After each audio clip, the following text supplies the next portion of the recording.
جی صاحب، اعوذ باللہ من الشیطان الرجیم، بسم اللہ الرحمن الرحیم۔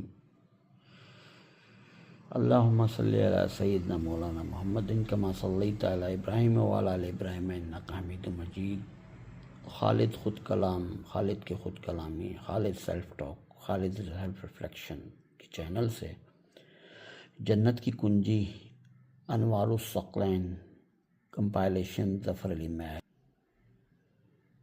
کے بارے میں کچھ تفصیل عرض کرتا ہوں۔ ظفر علی مہر صاحب جو ہیں ڈپٹی ڈائریکٹر تھے اسٹیٹ بینک آف پاکستان میں۔ 2015 میں ان کی غالباً ریٹائرمنٹ اسکیم کے تحت اپنی خوشی کے تحت ریٹائرمنٹ ہوئی۔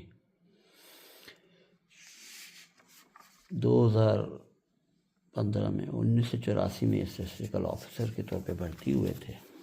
ان کی اس کمپائلیشن میں 2 پارٹ ہیں، حسن مضامین ہیں۔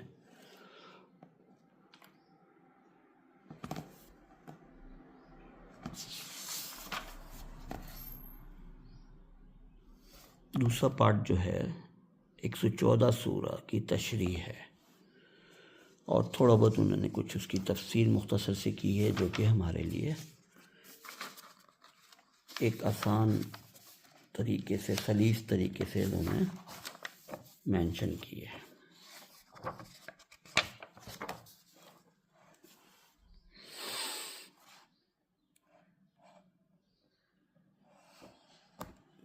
صاحب سب سے پہلے وہ سورہ فاتحہ کے بارے میں فرماتے ہیں، اور اس کے 3 رکوع سورہ بقرہ کہ سورہ فاتحہ جو ہے وہ ایک مکمل سورہ ہے، افتتاح کے معنی میں ہے، قرآن کا خلاصہ ہے۔ قرآن کا اصل مقصد اعتقاد و اعمال ہیں، مطلب فیتھ اینڈ پریکٹس ہے، اللہ کے وجود و قیامت و اعمال کے، اور اچھے اوصاف سے آراستہ ہونا، بری باتوں سے اجتناب کرنا۔ قرآن بندے کو ایڈریس کرتا ہے، انسان کو ایڈریس کرتا ہے۔ جو سورہ فاتحہ ہے، سورہ حمد ہے، بندہ خدا سے دعا مانگتا ہے راہ راست کی اور ولدالین برے راستے سے، برے اعمال سے دور رہنے کی۔ سورہ بقرہ ہے، اس کے 3 رکوع ہیں، اور سورہ فاتحہ ہے۔ یہ 7 ملا کے پڑھیے تو آپ کو اندازہ ہو کہ کیوں انسان کو جب اس کا آخری سفر ہوتا ہے، اس میں قرآن شریف میں اس کے بارے میں حکم ہوتا ہے کہ پڑھا جائے۔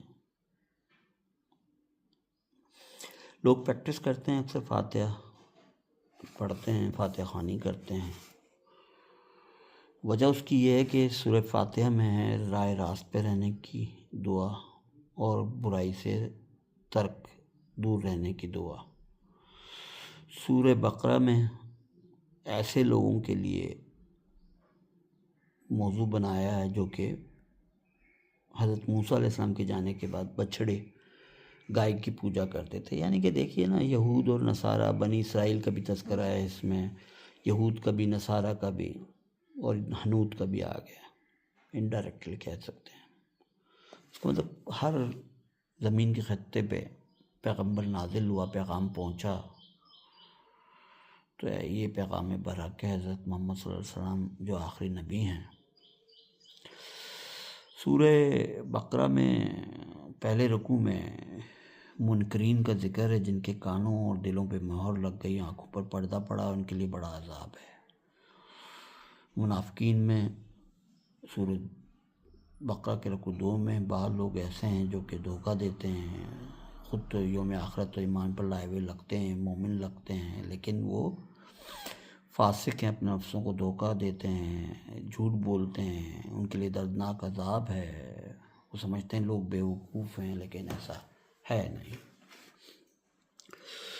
پھر مومنین کا ذکر ہے، ان سے کہا گیا اے انسان والو، اے انسانوں، اپنے رب کی عبادت کرو جس نے تم سے بیشتر لوگوں کو پیدا کیا تھا کہ تم پرہیزگار بن جاؤ۔ سورہ فاتحہ پڑھو، راہ راست پہ رہو، غیر المغضوب علیہم ولا الضالین، برے اعمال کی دوری کی دعا کرو. کہتے ہی ہیں کہ بھائی تم مردہ تھے، تم کو زندہ کیا، پھر تم کو موت وہی دے گا، پھر دوبارہ زندہ کرے گا، پھر تم سب اس کے حضور حاضر ہو جاؤ گے یوم حساب کے لیے. تیار رہو بھائی، راہ راست مانگو، اہدنا الصراط المستقیم. سمجھے؟ الحمدللہ رب العالمین سے. جزاک اللہ، جزاک اللہ. جی صاحب، بسم اللہ الرحمن الرحیم. جنت کی کنجی، انوار الثقلین، کمپائل ظفر علی مہر. کنٹینیو کرتے ہیں. پہلے حصے میں ہم نے سورہ فاتحہ اور 3 رکوع، منافقین، منکرین اور مومنین کے لیے حکم کہ وہ پرہیزگار بن جائیں. پھر انسان کی تخلیق 4تھے رکوع میں ذکر ہے کہ کس طرح حضرت آدم اور حضرت حوا کو تخلیق کیا کہ وہ تعلیم عام کر دیں، اور فرشتوں سے کہا ان کو سجدہ کرو. ابلیس نے تکبر کیا، واحد گناہ ہے، ہزاروں سال لاکھوں سال عبادت کی، لیکن پھر اس کے بعد بہکانے کا لائسنس ملا اور آج تک بہکا رہا. خیر، اندر کا شیطان سب سے بڑا شیطان ہے. پھر ہم دیکھتے ہیں کہ رکوع نمبر 5 سے لے کے رکوع نمبر 15 میں بنی اسرائیل حضرت یعقوب علیہ السلام کے لیے کہا جاتا ہے بندہ خدا، اور ان کے حضرت اسحاق بیٹے تھے، حضرت ابراہیم ان کے پوتے تھے، تو ان کی نسل سے جو بھی لینیج چلی اس کو بنی اسرائیل کہتے ہیں، اور اس کو ان کے احسانات یاد دلائے گئے ہیں. 4 سے لے کے 15 تک کہ آدم سے پیدا کیا، یعقوب سے تمہیں فضیلت دی، حضرت موسیٰ، حضرت عیسیٰ، پھر تم نے بچھڑے کو معبود بنا لیا. واہ! یعنی عیسائیوں، یہودیوں، ہندوؤں، کسی کو انکار نہیں ہونا چاہیے کہ پیغام نہیں پہنچا. پھر تم نے توریت کو الٹ پلٹ کیا، حالانکہ زبور حضرت داؤد علیہ السلام پہ نازل ہوئی. آگے چل کے ہم بتائیں گے. تمہیں دنیا جہاں کے میوہ جات دیے گئے، امت کا امام بنایا گیا، بنی اسرائیل، فضیلت دی گئی، لیکن تم نے کیا کیا؟ ناشکری کی، جس کے نتیجے میں سورہ بقرہ کے 16 سے 19 میں کہا گیا کہ اب منتقلی کر دو حضرت محمد مصطفیٰ صلی اللہ علیہ وسلم اور امت محمدیہ کو امامت، کیونکہ اب تم اس قابل نہیں رہے. حضرت اسماعیل کی دعا قبول ہوئی، کعبہ جو ہے اس کی طرف نماز رخ کر کے پڑھنے کا ایک حکم ہوا، نیا قبلہ بنانے کا اعلان ہوا.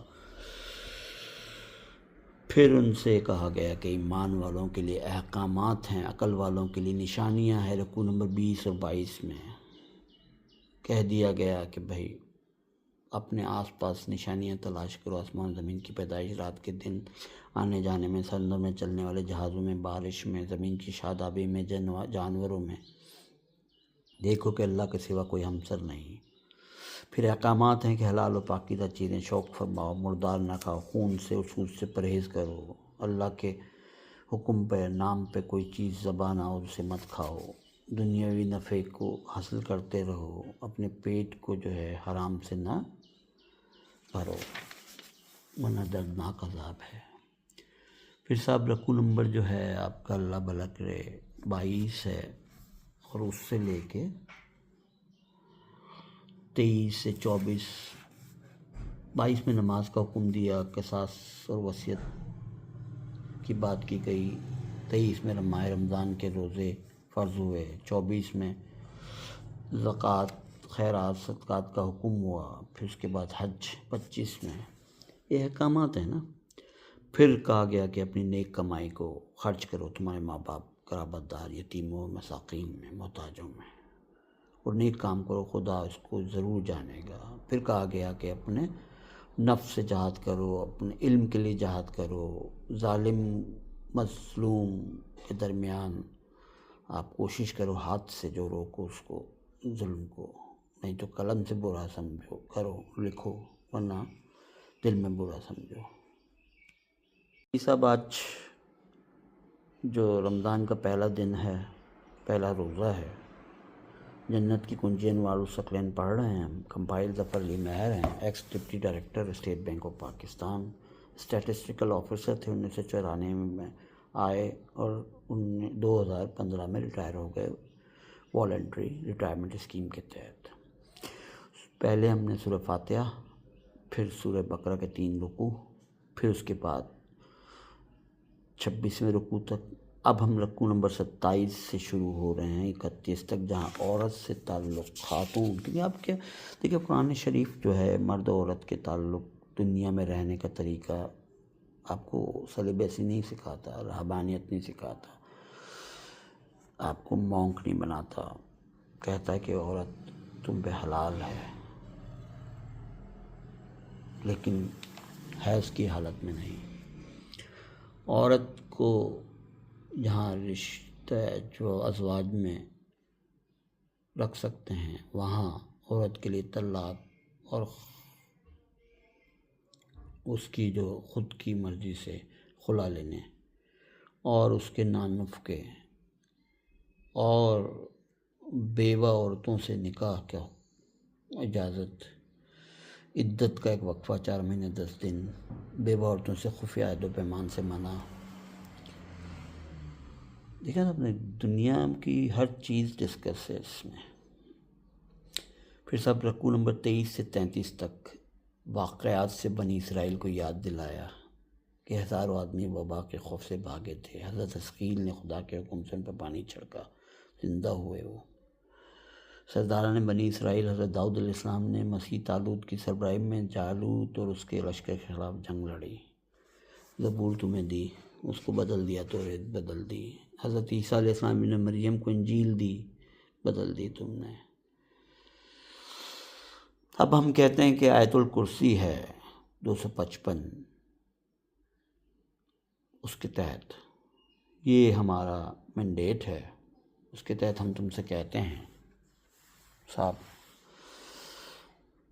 میرا مینڈیٹ ہے، خدا فرماتے ہیں اللہ کے سوا کوئی معبود نہیں، وہ زندہ جاوید سر ہے جہاں کو سنبھالنے والا۔ آیت الکرسی ہے صاحب 255 میں، اسے نہ اونگ آتی ہے نہ نیند ہے، آسمان و زمین میں جو کچھ اس کا ہے، اس کی اجازت پہ کوئی اس کی حضور سے فارش نہیں کر سکتا، اس کا علم اس کا قدر وسیع ہے، جو کچھ بندوں میں اس کے سامنے اس کو بھی جانتے ہیں، جو کچھ اس سے اوجل ہے، سب انفارمیشن ہے اس کے، چھپو مت، معلومات کا وسیع خزانہ ہے اس کے پاس، لامتناہی، وسیع لامتناہی، ہر چیز انفائنائٹ ہے، اومنی پوٹنٹ ہے، اس کی حکومت اومنی پوٹنٹ ہے۔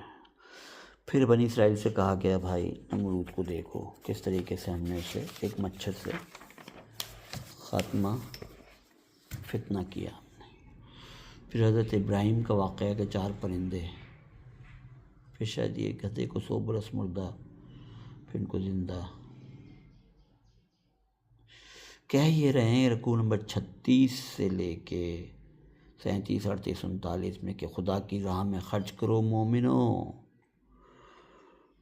سائل کو نرمی سے جواب دو، جھڑکو مت، خدا کی خوشنودی حاصل کرو، خیرات خدا کی خوشنودی ہے، سمجھے؟ خرچ کرو، زکوٰۃ، صدقات، خیرات، تحفہ۔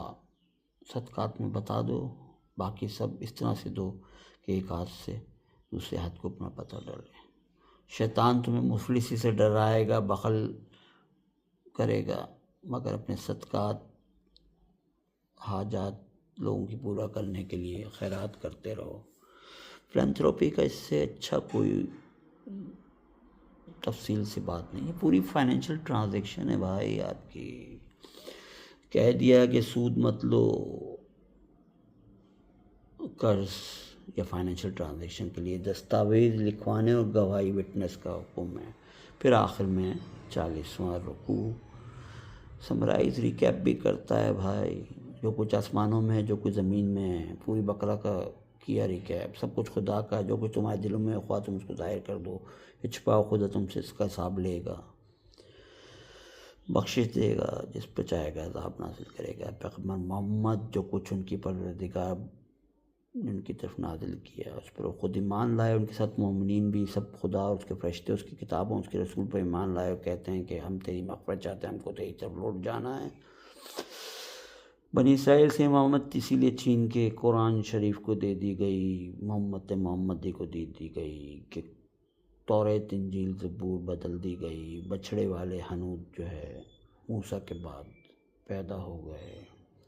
مومن سے کہا کہ دعا مانگو اپنی مغفرت کی، تو خیر آخری جو ہے وہ کہتا ہے کہ رحم فرما مالک، کفار کے مقابلے میں، ظالم کے مقابلے میں، جو مظلوم پہ ظالم ظلم کر رہا ہے اس کے مقابلے میں، رکھ رکھاؤ بتا دیا، عورت سے فائنینشیل ٹرانزیکشن بتا دی، لکھنا ہے، گواہ کرنا ہے، سود حرام ہے، ایکسپلائٹیشن کسی بھی فارم کی حرام ہے، نیپوٹزم حرام کر دیا گیا، اپنی ذاتی مفاد کو حرام کر دیا گیا، خیرات کرو،